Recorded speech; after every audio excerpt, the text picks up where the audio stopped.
Hi guys, welcome back to my channel. Today I'm here with a rapid fire book tag. I was not tagged, but I watched Rustic Pages video. I'm going to link it down below. And I really like the questions. I think it's a great way for you to get to know me a lot better, and that's why I decided to do it. I'm really sorry for the lack of natural lighting, but I really hope the quality is not really bad. It is nighttime right now. I couldn't film in the afternoon. I mean, the weather didn't help. It was super gloomy and stormy today, but the construction noises were a lot worse today. So really sorry about that, but I think the content is the most important thing here. So let's get into the video. So the first question is ebook or physical book? Now, if I had to choose, I would say physical book. I mean, if I had to choose, are you going to read physical books or ebooks for the rest of your life? Physical books. I like holding the book in my hands. I like writing notes on the margins, annotate. I like to feel that the book is mine. But at the same time, I can see how ebooks are really helpful. I've read ebooks in the past and it has made a difference, even though I read them on my phone. Sometimes you can get an ebook for a lot cheaper. Sometimes if you are traveling, you don't have to take a lot of books with you. You just take your e-reader. And yeah, I don't have one. I would like to have one, but physical books all the way. Even though I know that I would use a lot, I would use the e-reader a lot, especially at night when you can have just the e-reader, you don't need to switch on the lights. So I think that's really helpful as well. Question number 2, let me check. So paperback or hardback? Honestly, paperback. I have a couple of hardbacks and I don't mind hardbacks, but I do like the softness of a paperback. I do something that a lot of people consider a crime. I love breaking the spine. I love reading a book and, at the end of the day, I can see that the book suffers some damage, but because I was so into it, I was reading it while I was in bed, I was reading it when I was in the living room watching a video or something, and I just decided to curl up with a blanket and my book, and I just love that feeling of making the book your own. So yeah, paperback all the way, and I'm going to cough, sorry. Excuse me. When I go to used bookstores, a lot of the books there are hardbacks, and I don't mind buying hardbacks. I have a couple, but usually I buy paperbacks. Question number 3, online or in-store book shopping? So I like, when I have time, I like to go to a bookstore, sit down, grab a couple of books, sit down, read a couple of chapters, see which one I like, especially those books that I don't know anything about.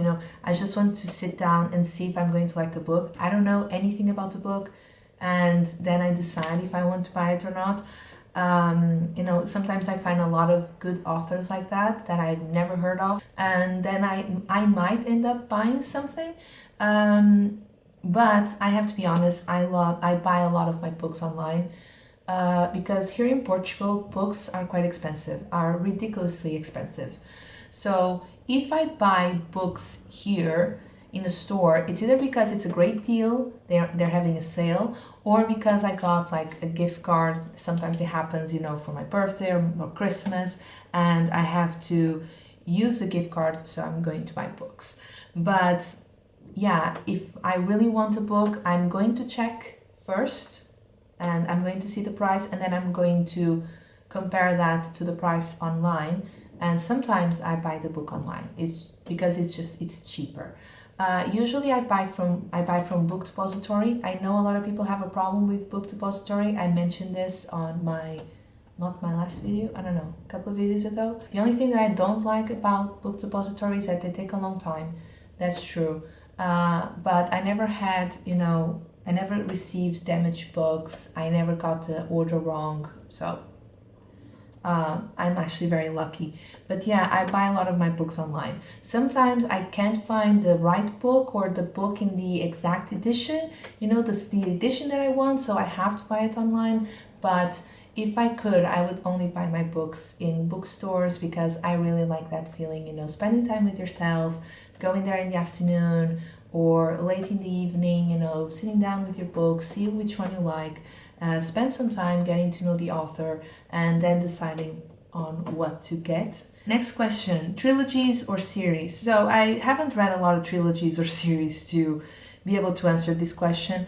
I would say series maybe. I like the idea of following a group of characters, you know. I like the idea of a well-developed plot, well-developed enough that you get a series out of it.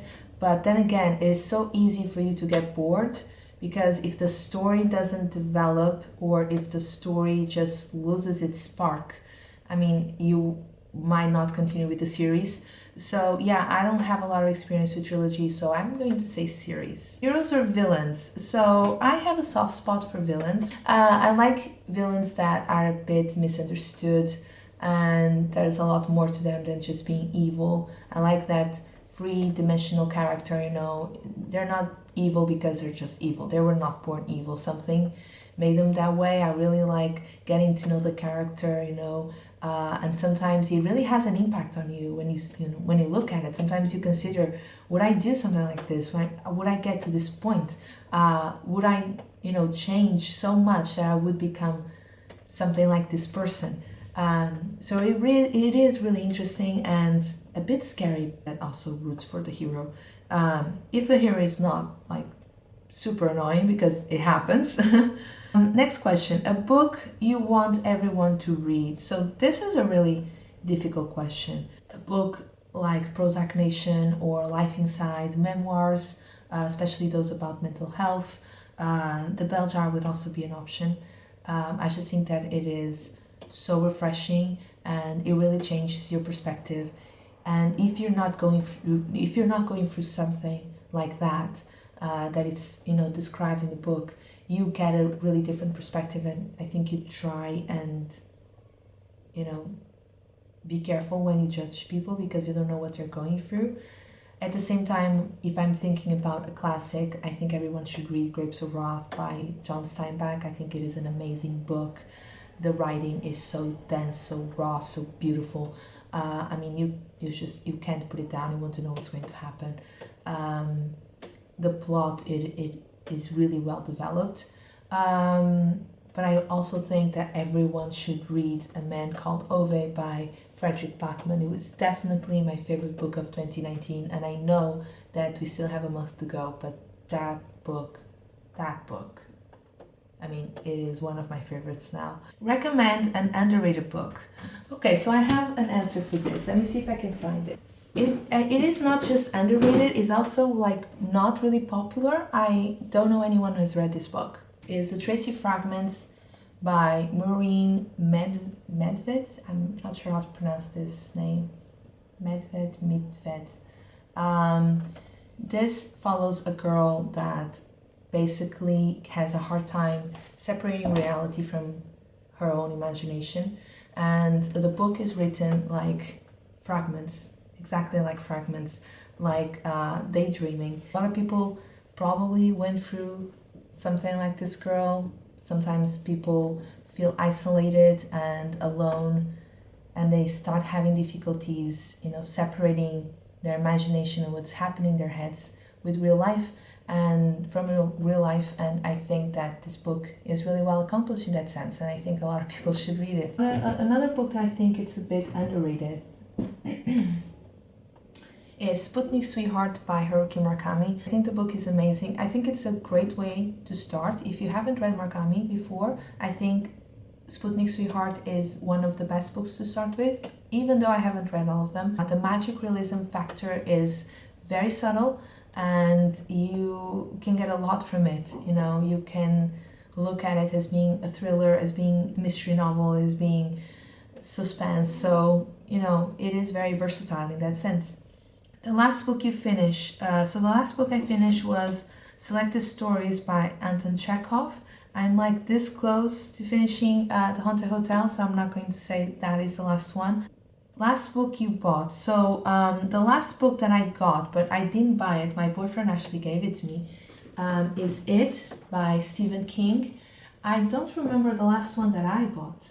It is either The Lark or My Life as a Man by Philip Roth.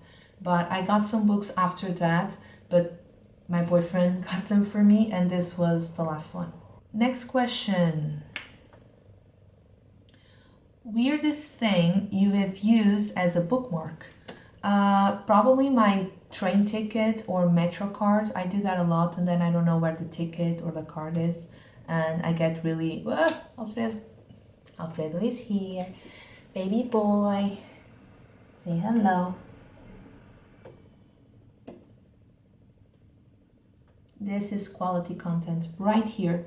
This is a star in the making. Used books, yes or no? Definitely yes. I love it if you can find good ones, you know, and you don't mind the editions, like it does, sometimes they don't match the other books that you have by the same author. If you don't have a problem with this, I usually don't. Love going to secondhand bookstores. It's just top 3 favorite genres. So I usually read literary fiction, but if I had to pick genres, I would say contemporary. This could either be thriller, I like thrillers, mystery novels, I'm getting into that again. Not a big fan of fantasy, it has to be like really, really good. I would say, yeah, those are my favorite genres. Borrowed or buy? Definitely buy. I don't like borrowing books because I'm always scared that I might ruin the book, you know, somehow, like I might drop it and, you know, spill something on the pages, and I'm terrified of that. I don't want the person to think that I did it, obviously not that I did it on purpose, but I wasn't careful enough. If someone damages one of my books, I'm gonna be like really sad, not like upset with the person, I'm not going to stop talking to them, but I'm gonna be really sad. So I don't like borrowing books because of that. I'm always scared. So definitely buy. Characters or plots? I mean, this depends, really. I have no idea. Sometimes the plot, sometimes the characters. I have to say that I really like character development. I really like when the character changes because something happened and they reflected on their actions or reflected on what happened, and they changed the way they behaved up to that point. They changed their life, something like that. I really love seeing character development in books, and sometimes when there is none or it is not very clear, sometimes it upsets me. Long or short books? So I would say long books. At the same time, sometimes you're so busy, and being a teacher, your free time is very limited. So if you're going through one of those weeks or months, sometimes a really short book is all you need to just, you know, as a pick-me-up type of treat. Next question, long or short chapters? I would say medium size. So I would say long, but more medium than long. Name the first 3 books you think of. I would say A Luz de Casa de Ramires, because I'm going to start reading that one really soon with a friend. We're doing a buddy read together. That's a book by Aíssac Queiroz, by the way. I would say, I don't know, I forgot. What am I reading? It. I'm reading It as well, so yeah, and I don't know, Anna Karenina, because I like the title, I like the name, Anna Karenina. Books that make you laugh or cry? I mean, I'm good with either. I can laugh and then 5 minutes later I'm crying, but I cry easily. Audiobooks, yes or no? It's a no for me. I have to sit down and read. I can't read and do other things at the same time. I can have like the TV on or something, but because I can block it out. But I know that a lot of people listen to audiobooks. I know a lot of people listen to audiobooks when they are doing laundry or, you know, doing the dishes or something like that, when they're cleaning something. And I understand because you do save a lot of time with that, but if I did that, I wouldn't get most of the book. Like, I wouldn't pay attention to it. I really have to be focused. And listening to me, it is not good enough. Audiobooks for me, no. Do you ever judge a book by its cover? Sometimes. It has happened before and it has backfired. So I have bought books before because the cover was so pretty and then the book is, you know, not like a of tea. I don't do that anymore. I don't buy books because of the cover. Sometimes I struggle if I want to buy a book and I have like a cheaper copy and then I have a really expensive copy of the same book because the cover is really beautiful and all that. Sometimes I'm like, oh, I would like to have the really nice cover, but you know what? At the end of the day, the story is the most important thing. So I don't really care if the cover is not beautiful or not, if it's not a really nice and Instagrammable cover, but the important thing is the content. So book to movie or book to TV adaptations, usually book to movie, but I can do both. I'm easy like that. It really depends. If it's well accomplished, then, you know, go for it. Series or standalones. Now I can actually say standalones. So that was the rapid fire book tag, and yeah, the quality might not be the best, but I really wanted to film a video. I really felt like filming a video today. I was really sad that I couldn't do it during the afternoon. Whoa. But I decided, you know what, I'm gonna do it anyway.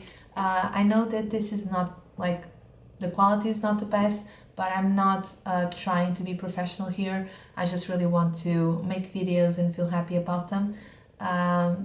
So that's why I decided to, you know, gamble and see if the video is not as bad. I'm really sorry about that if it's not the best. You know, comment, subscribe, click the notification button, whatever, I don't know the lingo, but I hope that you stick around and follow my upcoming videos. I have some ideas and I'm really excited now that I have a lot more time now that I finished my degree and I can focus on, you know, work, but also on my hobbies, and this is one of them. So I hope you enjoyed this video and I'll see you soon. Bye!